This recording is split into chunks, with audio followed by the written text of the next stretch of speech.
was some oomph. There was a little bit. Yeah, there was some oomph in that. You were just like, having it.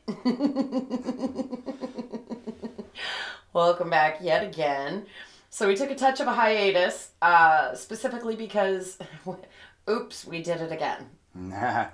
We had intended to just watch the remake and the original, and unfortunately we snowballed. That did not happen. Yeah, we go down a lot of rabbit holes. But we didn't go crazy into this one like we did with Nightmare on Elm Street. Yes. We did back off a little bit on this one where we just kept it specifically for the one that we wanted to do. Because we could have watched the entire series, then the remake, and the second to the remake. Yeah, there's a lot. In which I do have a feeling in the near future we will be doing the newest one that just came out in 2021. However... we have to watch the entirety before we do it. Yes. We have to. So this one's had a touch of debate to it left and right for the last few years. We're doing Rob Zombie's recreation of Halloween and its sequel, Halloween 2. I remember when it first came out, I didn't watch it. As a matter of fact, it had been out for several years before I watched it. I did watch it right away. Just a fan of Devil's Rejects, House of a Thousand Corpses. Yeah. So as soon as I saw that Rob Zombie was doing it, I jumped on it. And it's not that I wasn't a fan of his work. And I do. I love his movies. No, I know you do. And as popular as House of a Thousand Corpses and Devil Rejects was, I preferred Lords of Salem. To me, that was like the epitome of a zombie movie. Yeah, which you mentioned that multiple times. It was twisted. It was contorted. It was weird. It made you kind of sit and scratch your head just a little bit. The music was just, I don't know. A lot about that movie was just what I would call intoxicating. I really liked it. And I mean, once again, he highlights his wife Sherry, and I'm starting to get that vibe that the reason Sherry's in all of his movies is because, you know, and I'd do it too if I was him. Rob just wants to rub it in your face that he's got a really hot wife. If I had a hot wife, I'd do it too. You can't blame him for it. Yeah, you can't blame him for it. And she's a good actress. Right, and on top of that, she is a good actress. She really is. She plays crazy really well. Yes. And so, beginning with, of course, the 2007 version, Halloween, the box office on this was phenomenal. Oh, the box office was amazing. Sitting at a budget of estimated $15 million. Domestic, it came in at 58. Globally, it was at 80. 80. That's awesome. 80. That's awesome. Did I mention it was 80? And so with this one, you have Michael Myers at the home base. Before you knew him as the masked kitchen knife killer. You know what I'm saying? Like, you got more, you were able to get your fingers into it a bit more. And Zombie really, really expanded on why did Michael do what Michael did. Well, and again, this touches base with a lot of things that we already research and look into. The serial killer, the aspect, the home, you know, what was the living environment. And Zombie really... he played up that psychology. And the, birth of your environment? Oh, are you a product of your environment? Yeah. And the home of Michael Myers as a young child, and it showed the extreme. And yes, he portrayed it as a poor white trailer trash home. Yeah. But in that situation, it played so beautifully with what was going on and the buildup of Michael getting picked on at school. The home with the drunk, abusive boyfriend that mom never left. Mom being a stripper. Sister's a little on the loosey-goosey side. And then you have the infant that no one took care of except for Michael that checked in on her every once in a while. Yeah. It's just things like that over time, it was awesome to see that. It really was. Well, and like I told you, when I was going through, and I read a lot, oh my gosh, a lot of reviews. Yes. I sifted through, just on one site alone, I went through roughly 150 reviews on this movie. Again, it's been out for quite some time, since what, 2007? Right. And everybody kept utilizing that same phrase over and over and over, white trash.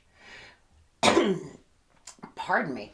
And I think the main reason why they kept saying the whole white trash, the drunk I don't want to work boyfriend and then the mom working as a stripper, that does not necessarily always identify a white trash family. However, it was nice to see a crazy environment versus this The wholesome. original was Yeah. in the rich area of the neighborhood, and it Yeah. was from a rich family, and just it didn't play Those out as much environments sense. don't normally create Right. a child killer. Of anger, of the built-up frustration. So it wasn't the tension. believable. Zombie made this home life believable. Absolutely. And it almost made you, like, leading up to Michael killing, it almost made you kind of feel sorry for him. You wanted to sympathize with him. Right. You wanted to sit down and tell him it's going to be okay. Just because they really show the leave abuse one day. part. Yeah. They really show the verbal abuse that one can do in multiple scenarios. And then again, even when he leaves home, he has the verbal abuse at the same time at school. I did have one little out of the entire thing that really kind of got to me. The school speaks with the mother about everything, played by the ever lovely Sherry Moon.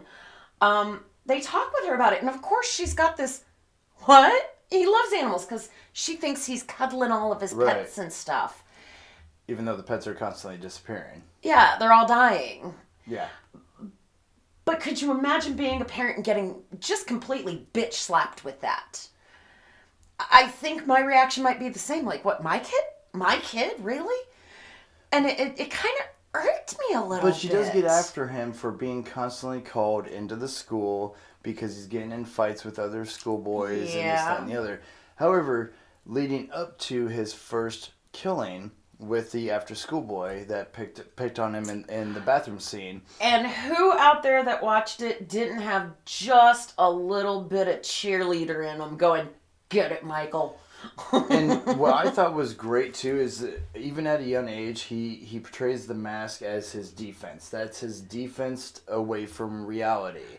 Yeah. So when he goes in and attacks his first victim, and this is another thing I thought that not only the kid actor, but Zombie put into perspective is the amount of rage. There was a lot. The built up tension and everything. And so then when during the assault, he takes his mask off and he grabs the picture that the kid taunted him with of his mom, brings that in, and then again separates himself from reality. Yeah, kind of like that. I'm closing it off. And then goes back to it. And I thought that was amazing that they did that, because then again later on, Michael never removes his mask. He lives inside of that reality that he's when he created. finally has that break inside the asylum, that mask goes on. It does not come off. Doesn't come off. I gotta say, the boy they picked to portray young Michael. Beautiful. Wow. I can't remember his damn name. I can't pronounce his damn name.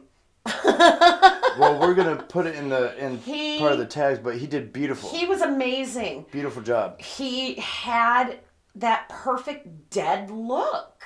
Yep. He was great, and when he was raging out, you could almost feel it yourself. Absolutely. It was wonderful. I thought he did great. And even moving into the asylum and showing the psychological part where Michael says that he doesn't remember what happened that night, yada yada. But then as it moves further and further throughout time and throughout years, Michael then starts to realize, hey, I'm not going anywhere. I'm not going home. So he shuts down. Uh-huh. And then that's when... And then his mom no longer coming to visit. People start giving up on the situation. Exactly. Because he's old news. Yes. Because he stops talking. He's no longer... I mean, yes, he went on a rampage and murdered his entire family inside, except for the infant. But again, he's old news. Time has passed. Exactly. He's no longer speaking, so they need to move on. Mom has given up. Mom ends up taking herself out, and the daughter, the little one, gets taken into a foster care, which Michael doesn't know about. Which, mentioning the mom, there is a slight error. And I had to watch this twice to actually catch this error. after Deborah commits suicide, there's right. a title card that comes up right around when Michael escapes. It says 15 years. Yes. Later, Loomis and the sheriff are talking, and they say 17 years. So which is it, 15 or 17? Yep. A little slight flaw in there. It was just a little Little thing. But we also recognize that in Texas Chainsaw Massacre. We did. There was a There was a time yeah, like issue. somebody got confused. Yep. There were pros to this movie, and a lot of the pros was, basically, I love how real the family felt. That the environment was raw. Because not everybody can relate to that sunshine, white picket fence bullshit. Exactly. Sitting there watching that, it reminded me of some of my own upbringing, some of my friends. Just, you could relate to it. It felt real. And I thought Zombie did a beautiful job portraying that. He did not whitewash it. He didn't slap lipstick on the pig. Crumbs. How many weeks has it been? It's been a while. I've behaved myself. That's the first one in weeks. Haha. There were cons. Yes. Such as the era seemed to ping pong a lot. First you get 70s vibes, then you're getting some 80s vibes, then you get some 90s. I mean, it really it was real loosey-goosey with what era. And also the little details, like some people that aren't used to like the psychiatric treatments of patients and things like this. Okay, so one of the things in the movie is... This one irked me. This one really irked me. And we both, and of course I saw this movie beforehand, but I noticed it right away as well. You don't give metal silverware to patients. No hospital or enclosure ever. No psychiatric-based hospital with the criminally insane would ever give any of their patients dangerous silverware. Or turn their back towards. Now, I understand in the timeline if it was in the 70s. Yeah, the nurse turning her back, the second she did it, I was like, she's getting what she deserves. She's done. And so maybe it was because, like, in that time, they didn't realize the seriousness, and maybe there wasn't as many rules, yada, yada. But the silverware thing, that was a definite no. Yeah, that was one that kind of... There's no way. There's no way. Reading through a lot of the reviews that were on it, one person had stated, stick to grindhouse horror, Rob. It's what you're good at. Another one called it an abomination. Some called it a pure disappointment. My favorite that made me laugh, because I think this And they're talking about the 2007 version. Yep. And I think this about some of the movies we've watched before. I felt like I watched two movies and they both sucked. Wow. Now, I liked this remake. The 2007 version? I liked it. I'm good with it. It was aggressive. It was anger, explosion in the person that we've all admired and seen. Yes, it wasn't the typical Halloween where all of a sudden he's behind you and he stabs you in the chest from behind. He was almost more threatening. Right, because he was a grunt or a brute in your face. It showed the body size, the mass. He was massive. He was huge, and he was able to take down people barehanded, and it was more believable. Exactly. That man could do it versus the original. That was thin. He was thinner. He was thinner. He was a semi-stout man. Compared to the two, he was very thin. But he wasn't as... He didn't feel so ominous. Right. Right. He didn't have the aura of, like, darkness around him. When he went through the doorway, when they showed grown Michael Myers going through the doorway and he was huge. And then you had the guards around him. And they're all so small. That's what we're saying. Like, I was instantly visually more afraid of Rob Zombie's recreation of Myers than I had been before. Absolutely. I was creeped out by the last one. I was actually afraid of this one. That is somebody I would not want to be in a room with. Right. It was the aura, the evil darkness that roamed around him. You don't get that in the first Halloween. That's what I was trying to find the words for. He's supposed to be the embodiment of pure evil. Pure evil. How are you going to put it in a body that big? No, make it big. So I'm giving the 2017 or 2007 version of Halloween Rob Zombie, I'm giving it a 4 out of 5, personally myself. I'm going to say 5. Hey, that's great. It's a close 5 for me. Don't get me wrong. It's a close 5. I feel like there is the couple of explanations, like with him, with the little sister, how he was able to find her, how he would know what she looked like, how she ended up in the same town with the same relation. They did make an explanation of that, yes. But it didn't make sense. But it just, there was a lot to it that made you kind of, some empty holes. In which those little things, it doesn't seem like a lot, but to me, that just, so overall bruteness and brutality, that's great score. He did a beautiful job. But story of past that, that's why I'm a 4 out of 5. All right. So we also did decide to turn around and watch the 2009 Halloween 2, also done by Rob Zombie. This one had the same budget, but only brought in $39.4 million globally. And so I'm just gonna come out and say it right off the bat. Like, I understand, like, he had more freedom in this one. Yeah, interviews that I had read through. Basically, you get that vibe of, okay, he preferred making the second one, and there was a lot going on behind the scenes in the first one that made it very stressful, that made things very difficult. The Weinsteins that he was working with, they did not clash well. Right, and it was very restricted for what he wanted to do. However, in the second one, if you didn't know any better, it was a Jason Voorhees movie, front to back. I'm sorry, and no disrespect at all. It was beautifully brutal and violent. Right. It was definitely, you could see Rob Zombie coming through with that raw harshness of reality. And again, from the first one, it had the scare factor of Michael Myers being pure evil. However, bringing the mom in as the ghostly figure, the ghostly figure that speaks to Michael and tells him things, and then you have young Michael along with it. It just screamed Friday the 13th all day long throughout the entire movie. I couldn't get past it. That was my biggest complaint. That was my biggest complaint right there, is the fact that the white horse. Sorry.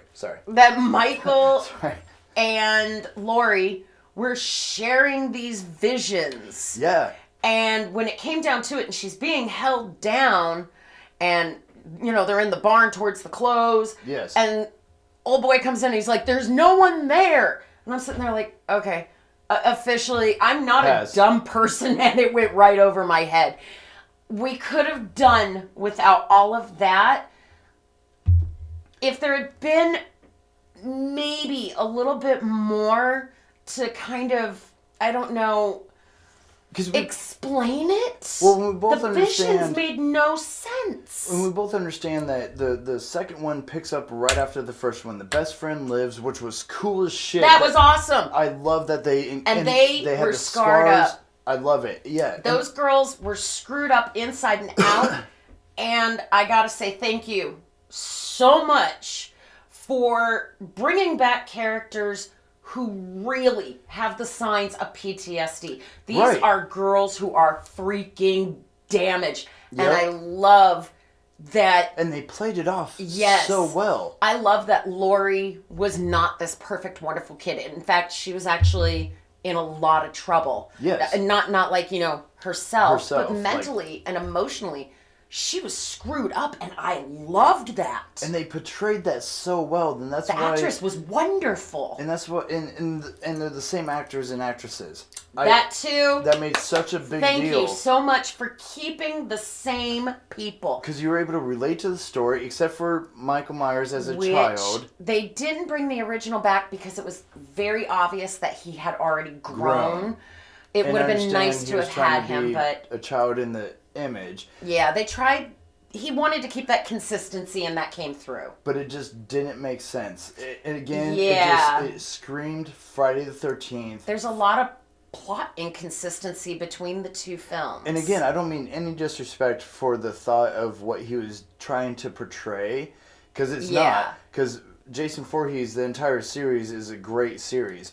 But again, listening to Mother inside of his head constantly and having the You got that image vibe too. and showing it, and her riding on the white horse because she's supposed to take him home and he's trying to take Well, his sister home. It just... If you think about it, though, the white horse is kind of like his loss of innocence. Well, yeah. I mean, there are so many different theories, and I think that's the nice thing about those vision things. They irritated me, but the nice thing is it's so open to interpretation. But so many people have so many fan theories. I feel like it took away from the darkness and the grossness of Michael's brutality. And the movie was pretty violent. Yes, but I feel like those segments showed weakness, which you didn't need to see in Michael Myers. You didn't need to see him hallucinating this stuff happening because he is a blunt force killer. Like, I personally think Halloween 2 would have been a great standalone movie. On its own, great movie. Yeah. But as a continuation from the first one, it just... separated too much. There's inconsistency. Yep. You know, the body went missing just outside of town. Why was it gone for a year? Where was he for that year? Why was the walk back so long? How far outside of town was he? The opening hospital sequence. Not that it was not cool, but god dang it, did I have... She was outraged during the whole freaking time. I love that they showed that you will be stumbling down those freaking stairs with that boot on your leg. But if you have got metal in your arm after a major surgery, she's leaning on it. She's grabbing things with it. She's putting weight on it. And I'm like, no pain indicators at all. Like, yeah, and I understand. You get your adrenaline going, but there's limits. There's limits, yeah. Reviews on this one bounced a lot. Like with the first one, it was mostly negative. This one bounced a lot. Which is crazy because we just liked the second one more than... Like I said, I liked it as a standalone. But as a sequel, I did not care for it. Right. One person referred to it as criminally underrated masterpiece. The one I read after that was a total waste of time and money. Loud, brutal, violent, but lacks personality. And I gotta agree that it did lack. Now again, if you're connecting it as a sequel, it did. It lacked something. There was something missing. And I really believe that it was the loss of Myers' supernatural kind of like, how the hell do you survive a shot to the face? So, and I had my own theory on that, which I had explained to you on... which I'm not going to really dabble in. We ain't got time for that. But I had my own theory on that. But then rewatching the movie and seeing the blood splatter on her, it just doesn't make sense with the recreation. Which, by the way, that was a cool scene. Great. That blood just, oh my god. And then her scream was so beautiful. That girl deserves to be in the Hall of Fame with Scream Queens. She is Scream Queen. She's got some pipes on her. Absolutely. Woo! So the second one is a 3 out of 5. I would definitely agree. 3 out of 5. The violence is there, but the story to back it up just fell off the freaking cliff. It fell short. Now, if it was just a standalone film, I'd have gone with a 4. Not connected with the... Yeah, I would have said a 4. It's not that it was a bad movie. It just was not a good sequel. Exactly. It's the bad sequels that can ruin it. Absolutely. For reboot-wise, remake-wise, Zombies Halloween 1... You hit it. You hit it. You did a great job. 4 out of 5 for me, 5 out of 5 for her. But Halloween 2, sorry man, 3 out of 5. 3 out of 5 for certain. Congratulations on the blood, guts, and gore. Thank you for making the characters believable. Absolutely. I liked seeing the Scream Queen damaged. Yeah. I liked it. It made me feel less screwed up. Thank you guys for joining us on another episode of Gore to Be Gore. Yes, get your butt out there, watch these, give them one more try. If you see something additional that maybe we missed, comment. We love being corrected so that we can fix it. And every single one of you little monsters have absolutely fantastic nightmares.